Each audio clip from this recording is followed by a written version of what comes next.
Hello everyone, welcome back to my channel. আজকে আমি তোমাদের সাথে সম্প্রতি রিলিজ হওয়া অ্যাকশন ফ্যান্টাসি ড্রামা 12 এর এপিসোড 1 এর এক্সপ্লেনেশন করব। তো কথা না বাড়িয়ে চলো শুরু করি।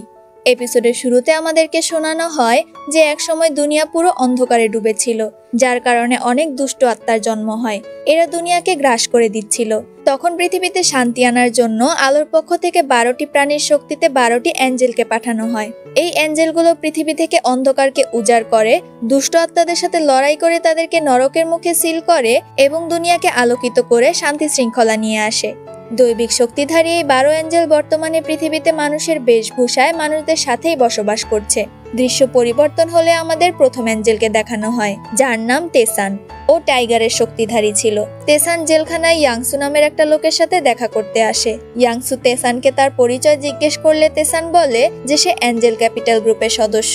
তখন ইয়াংসু টেসানকে এখানে আসার কারণ জানতে চাইলে টেসান বলে, আপনি আমাদের কাছ থেকে লোন নিয়েছিলেন, তা ফেরত নেওয়ার জন্যই এসেছি। ইয়াংসু বলে, আমি এখন জেলে থেকে কিভাবে পরিশোধ করব? যখন এখান থেকে বের হব তখন টাকা জোগাড় করে পরিশোধ করব। টেসান বলে, অ্যাঞ্জেল ক্যাপিটাল গ্রুপ সবসময় আপনাদের মতো ক্রিমিনাল আর গ্যাংস্টারদেরই টাকা ধার দেয়। আমি গত 100 বছর ধরে দেনাদার থেকে টাকা ফেরত নিয়েছি, একবারও ব্যর্থ হইনি। এই সব বলে টেসান বেরিয়ে আসে। বেরিয়ে এসে জিদল নামে আরেকটা অ্যাঞ্জেলকে কল করে, যে কিনা ইঁদুরের শক্তিধারী। টেসান জিদলকে বলে ইয়াংসু এর জামিন করাতে। পরে আরো কিছু অ্যাঞ্জেলদের দেখানো হয়। এই হলো কাংজি, সে কুকুরের শক্তিধারী। এই হলো মালসুক, যে ঘোড়ার রূপ। এরপর আরেকটা অ্যাঞ্জেল ওনসুংকে দেখানো হয়, যে বানরের শক্তিধারী। জিদল বাহিরে আসে এবং বাকিদের বলে, আমাদের এখন একজনের কাছ থেকে টাকা কালেক্ট করতে যেতে হবে। তখন জিদল, কাংজি এবং মালসুক একসাথে রওনা হয়। ওইদিকে ওনসুংও বাকিদের সাথে জয়েন হওয়ার জন্য রওনা হয়। দৃশ্য পরিবর্তন হলে টেসানকে দেখানো হয়। তার কাছে মারকের কল আসে। এই মারক অ্যাকচুয়ালি মানুষ এবং সে অ্যাঞ্জেল ক্যাপিটাল গ্রুপের ম্যানেজার। এছাড়াও সে একজন ডিটেকটিভ। মারকের শপিং এর জন্য কিছু টাকা লাগতো, এজন্য সে টেসানকে কল করে। টেসান প্রথমে তো টাকা দিতে রাজি হচ্ছিল না, কিন্তু পরে সে মারককে টাকা ট্রান্সফার করে দেয়। পরের সিনে টেসান ক্লিনিকে আরেকটা অ্যাঞ্জেলকে দেখা যায়। এর নাম দনি এবং সে শুকরের শক্তিধর। ওই সময় ভেতর থেকে চিৎকারের আওয়াজ আসে। এখানে বাঙুল পেশেন্টকে নিজের মতো ট্রিটমেন্ট দিচ্ছিল। বাঙুল হচ্ছে সাপের শক্তিধারী। বাঙুলের ভয়ানক ট্রিটমেন্ট দেখে পেশেন্টগুলো ভয় পেয়ে যায়। তখন দনি এসে বাঙুলকে বকতে থাকে। বাঙুল যেই পেশেন্টের ঘাড় মটকে ছিল, একটু পর সেই লোকটা উঠে বলতে থাকে যে তার ঘাড়ের ব্যথা চলে গিয়েছে। অর্থাৎ বাঙুলের ট্রিটমেন্ট দেখতে ভয়ানক হলেও এটা কার্যকর। অন্যদিকে মারক তার শপিং শেষ করে মীর নামের এক অ্যাঞ্জেলের সাথে দেখা করতে আসে, যে কিনা ড্রাগনের রূপ ছিল। মীর এখানে কিছু বাচ্চাদের গল্প শোনাচ্ছিল। পরে বাইরে এসে মারকের সাথে কথা বলে। মারক বলে, আমি তোমার জন্য কিছু জামা কাপড় এনেছি। মীর বলে, আপনি নিশ্চয়ই এগুলো টেসানের টাকা দিয়ে কিনেছেন। আমি এটা নিতে পারবো না, কারণ আমি ওনার সাথে যা করেছি খারাপ করেছি। পরে মীর আরো বলে, আমি আপনাকে বলেছিলাম আমার ওয়ার্ক প্লেসে এভাবে না আসতে।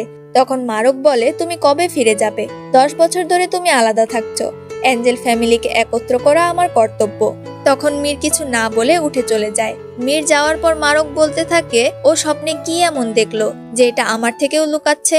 পরে মীর ভেতরে গিয়ে একটা ঘড়ি দেখে। এখানে মীরকে একটু চিন্তিত মনে হচ্ছিল। পরের দৃশ্যে ইয়াংসুকে দেখা যায়। সে জেল থেকে মুক্ত হয়ে গিয়েছিল এবং পার্টি করছিল। তখন টেসান ইয়াংসুকে কল করে এবং বলে, আমি এখনই আসছি, টাকা রেডি রাখবেন। টেসান যখন ইয়াংসু এর প্লেসে পৌঁছায়, তখন সেখানে ইয়াংসু এর অনেকগুলো গুন্ডা দেখতে পায়। তারা টেসানের সাথে ফাইট করতে আসলে টেসানও ফাইট ব্যাক করে। সে খুব সহজেই ইয়াংসু এর লোকদের সাথে নিপটে যায়। পরে সে ইয়াংসু এর কাছে আসলে ইয়াংসু চুপচাপ তার লকার খুলে দেয় এবং টেসানকে টাকা পরিশোধ করে দেয়। অন্যদিকে জিদল, মালসুক, কাংজি আর ওনসুককে আরেকজন যার কাছ থেকে টাকা আদায় করবে সেই লোকেশনে ড্রপ করে দেয় এবং গাড়িতে থেকে তাদেরকে দিক নির্দেশনা দিতে থাকে। এইদিকে এই তিনজন নিচ থেকে দেনাদারের লোকদের ক্লিয়ার করে উপরে চলে আসে।